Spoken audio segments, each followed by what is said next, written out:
Hello, this week you join me in a really beautiful part of Britain. As you might know, Britain is really famous for its fantastic countryside and its insane politicians. Anyway, I decided to take a break from all the shenanigans that are going on in Westminster, back in London where I live at the moment, and I decided just to take a break, slow down and come out to the countryside. And I'm actually visiting with a friend of mine, Paul, who is a National Trust ranger down here. So what better person to show me around the beautiful part of England that is called Devon.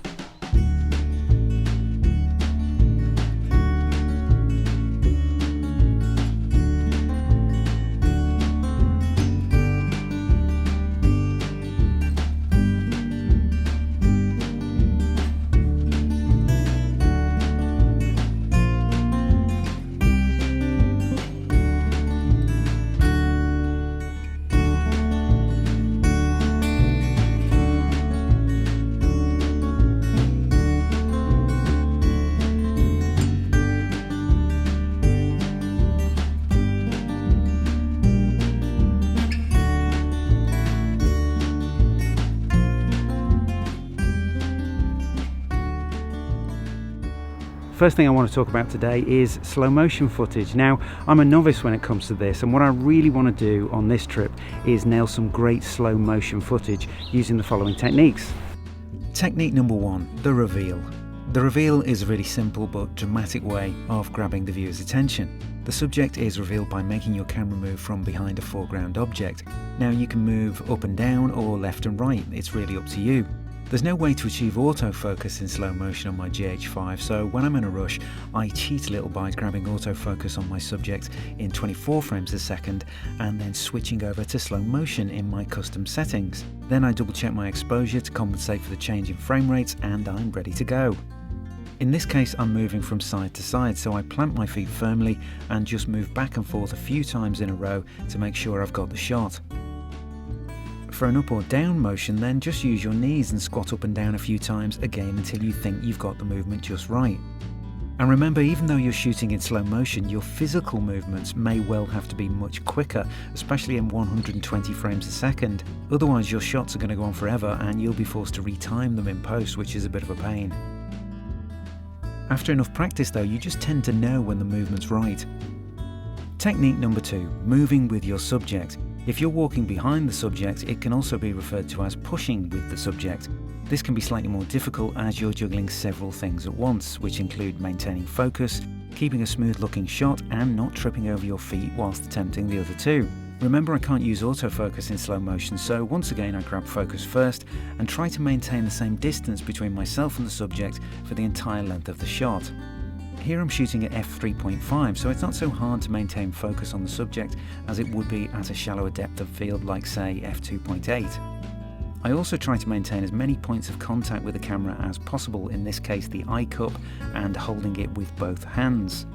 I also use the famous ninja walk, slightly bent at the knees with an exaggerated heel-toe movement, and this is really important for low down shots when I have to use the flip screen instead of the viewfinder. Technique number three. Pushing in and out. Here the subject remains still and only you're moving by simply walking or rocking back and forth. Make sure you practice this move a few times before shooting if you want to maintain focus for the whole shot. I usually grab focus at my closest point to the subject and then move back to the furthest point to see if I'm still in focus. Really skilled people can rack focus while doing this for an even more dramatic effect, but I'm not quite there yet, here's hoping. Another simple move that can give everyday objects a real sense of life and people a sense of mystery. Technique number four, moving around your subject. Here again the subject remains still and you circle around it.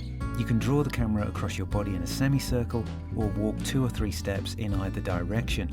This is probably one of the hardest shots to do without a gimbal, as maintaining a level plane of view is much harder, but if you keep your movements small, with practice you can pull it off. Technique number 5, shoot wide. I'm shooting everything handheld, so as far as smooth movement goes, shooting in slow motion with image stabilization will only help you so much. So I try to shoot everything like this at a slightly wider angle from say 16mm to 24mm, and that tends to be the sweet spot for cutting down any camera shake.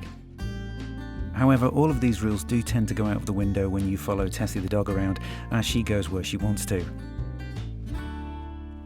I've been filming down here now for about 3 days constantly with my GH5, learning a lot about slow motion videography and really enjoying myself. But I have to say the star of the show, apart from Tessie the dog, is the 12 to 60mm kit lens. Definitely get the kit lens combination because it's a staggeringly good lens. It's lightweight, it's incredibly versatile. I've been able to use it in lots of different scenarios, and only occasionally have I dipped into my bag and used the 14 to 140.